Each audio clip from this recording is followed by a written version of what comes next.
this is something that keeps coming up for me. I think it might be where I'm at now, where there's a lot happening in my external life, family and school and work and stuff. And I know that one of the issues is that I'm oversaturated with input and stimulus. We all are, I imagine. YouTube,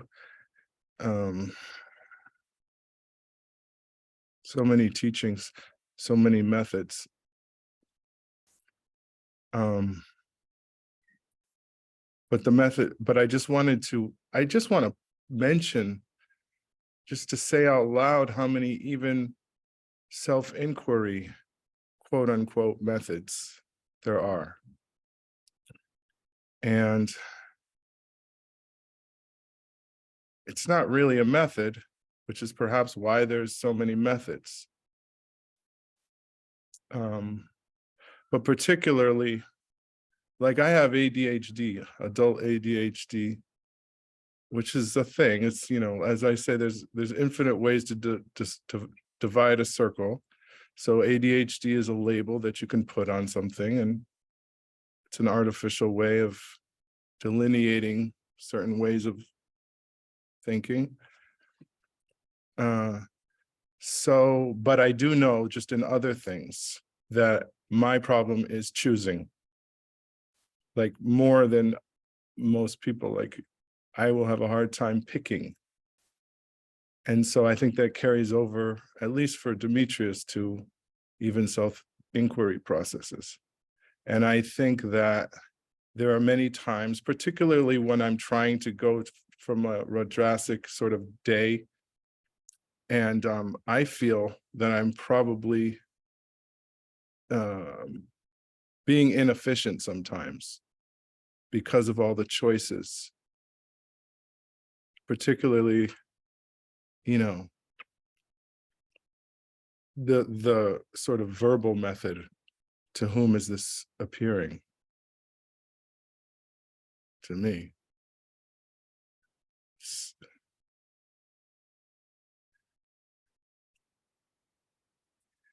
Okay, I'm trying to talk fast, but it's hard to talk fast because you take your time. There's no need to talk fast. No one else asked me any questions, so you know. Well, it's just so beautiful. It's like it's hard to talk fast about something that's the most beautiful thing in the world.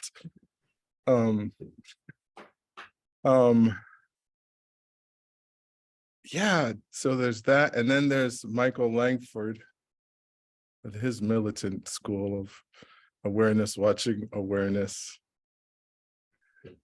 Just be aware that you're aware.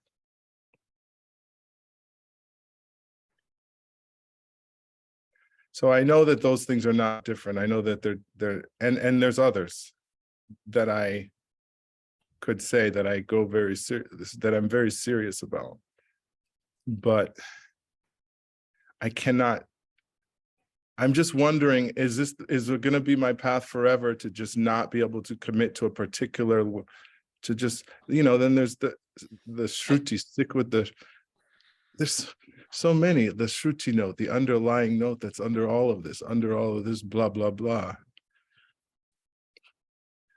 And there's so many moments where, just exactly as Sarah so beautifully pointed out, just like you, the readings, for me, when I read it out loud, some of these, it's like you said, it's just like listening to the real thoughts under the distorted thoughts. And, you know, and then sitting, you know, with Bhagavan. There's just so many little points, but the problem is I keep going, and I feel like part of it is because I feel like I could just be more efficient, even if it's in the in-between, even if it's during the day when I'm like, wait, who is this? What is this I that's even rising? I could go on, but I think the point is, like, there's a lot of entries, and perhaps I, and maybe others, suffer from that lack of single-mindedness. I've heard people like Michael Langford seems to be like a particularly single-minded person. Also, the way Nisargadatta talks about it. Well, my teacher to focus on the I am. He told me to focus on the I am, and for 7 years, that's what I did. You know, so I think you understand what I'm trying to. This is the battle I'm having a little bit. Yeah, yeah.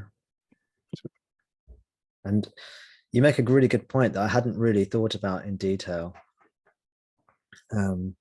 which is there are all these different spiritual paths, spiritual teaching, spiritual methods. And one of them, one among many, is self-inquiry. But then you've also said within this, because I just talk about self-inquiry, that's the way, right? Let's say, you know, and then within self-inquiry, there are all these different forms of it, and or different ideas or understandings of what self-inquiry is, some of which may be more accurate than others, let's say. And then there are different ways of doing it, you know, to whom is it occurring to me, or from where does the thought arise, you know, or do I just be, or do I do something, you know.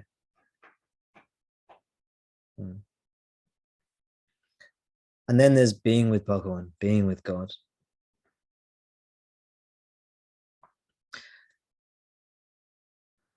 Okay.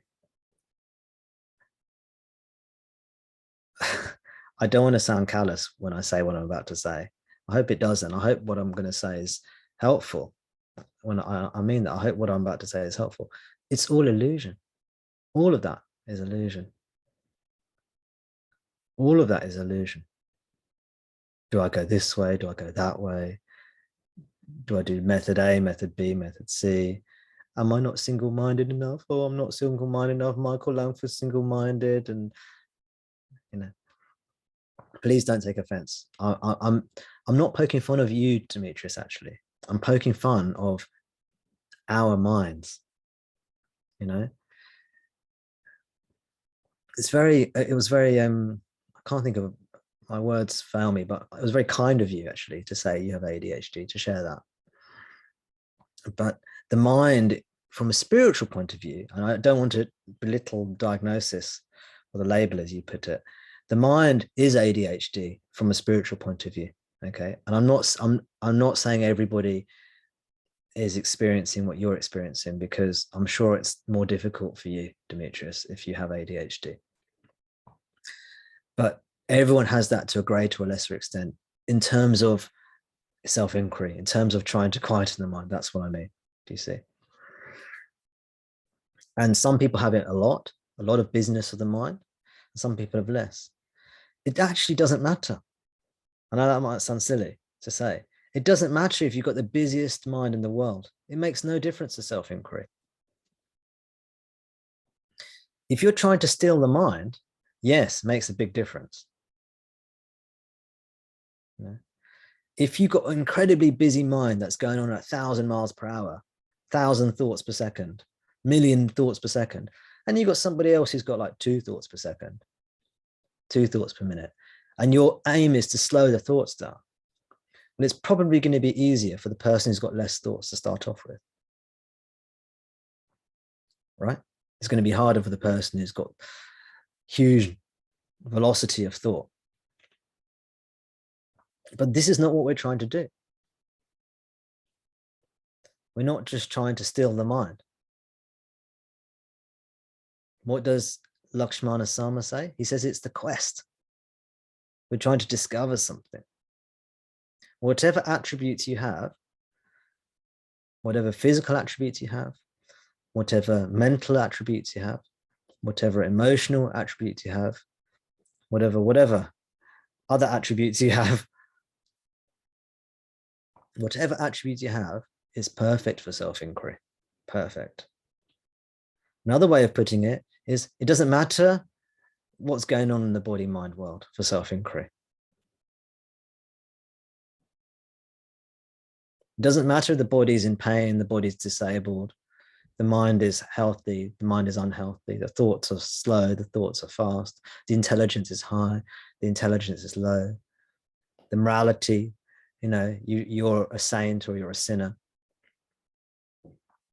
These things don't actually matter. Why? Because you're God.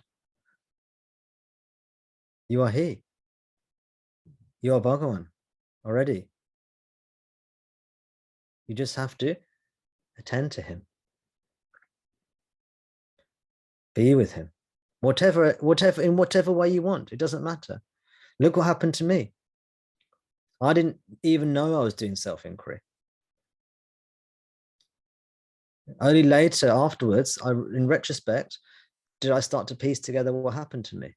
And I was reading about all this stuff for years. I still didn't even recognize what happened to me. Just followed my heart. Sometimes I did some hatha yoga. Sometimes my body was doing like Tai Chi style movements. I didn't know what I was doing. Sometimes I was chanting. Sometimes I was prostrating on the floor. Sometimes I was enamored by a photo of Bhagavan's face. I was in love with his form. Other times I didn't want to look at the photo. It's too distracting.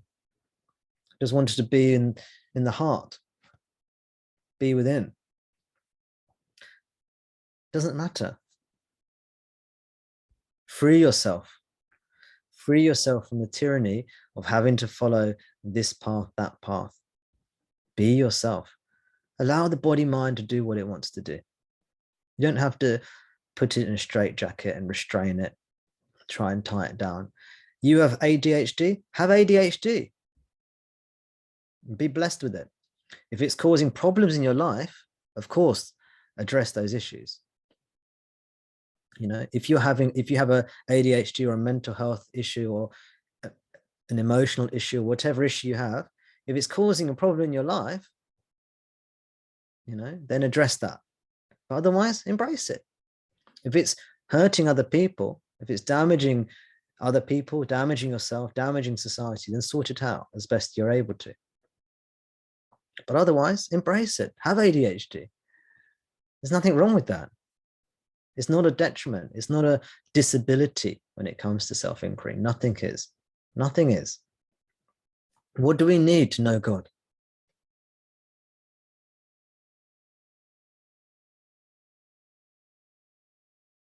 Just to exist. That's it. That's it. Just, you need to exist. You need to be. You need to be here. That's what I mean. So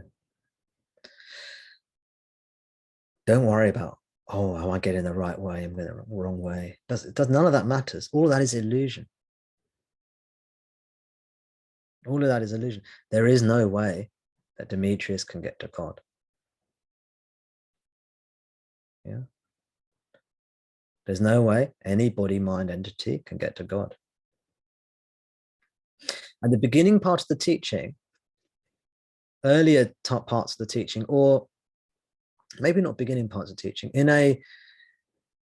in somebody who's not so interested in self-inquiry, right? If somebody's not interested in self-inquiry, but they have a devotional impulse or they have a spiritual impulse, they may come across the teaching that all is one already. Everything is the Lord. Everything is God. God is everywhere. God's presence is within, without, within, inside, outside.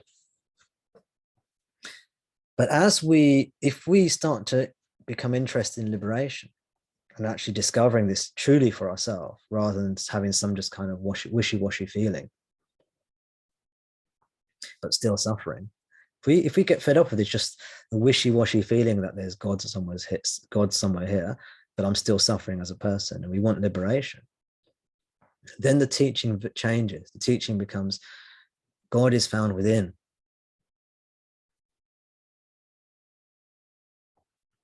Sometimes it will be God is outside and inside, but you have to go within to find him or her or that. But later we see God is not outside. God is only inside. The outside doesn't exist. It's not real. So how can God be there if it doesn't exist? How can there be suffering in God? How can there be confusion in God? There is no confusion in God. There is no confusion in you. Not really. Never has been. There never can be. It's impossible.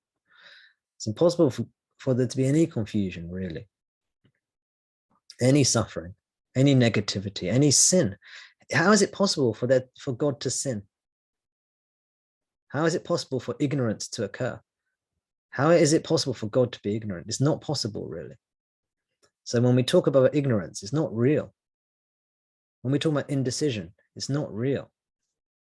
What is real?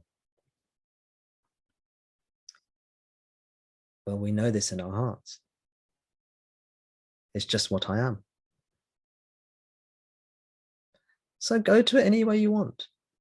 One day you can do this, one day you can do that, and it will become clear. Don't worry about those. Don't worry about which path to choose. You are Bhagawan. Go to Bhagawan any way you want to.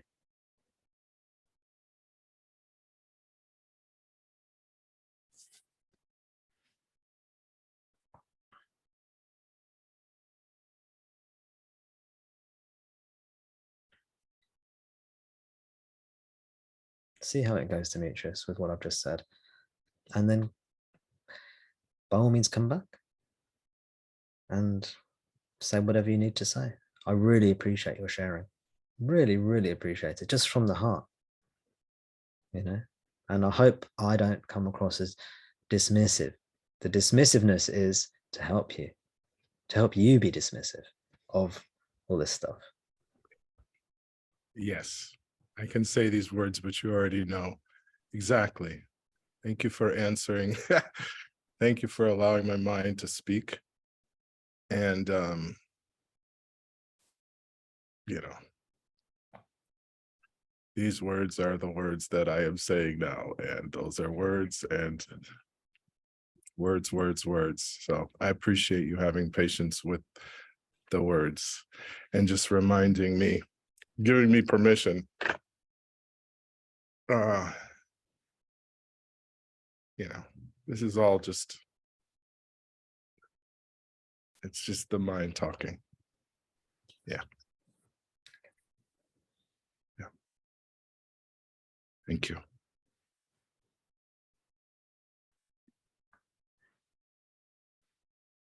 Yeah, see how it goes, Demetrius. And as I said, do come back to me if you want to about this same issue or whatever. No, I'm sorry. This is my last satsang. It's been a ride. I wish you all the best.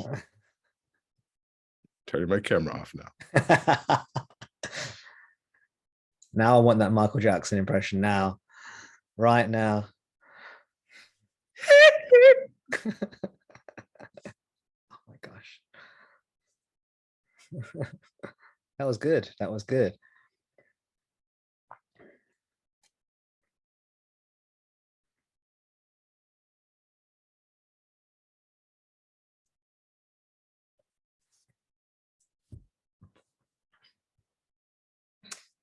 Thank you, Demetrius.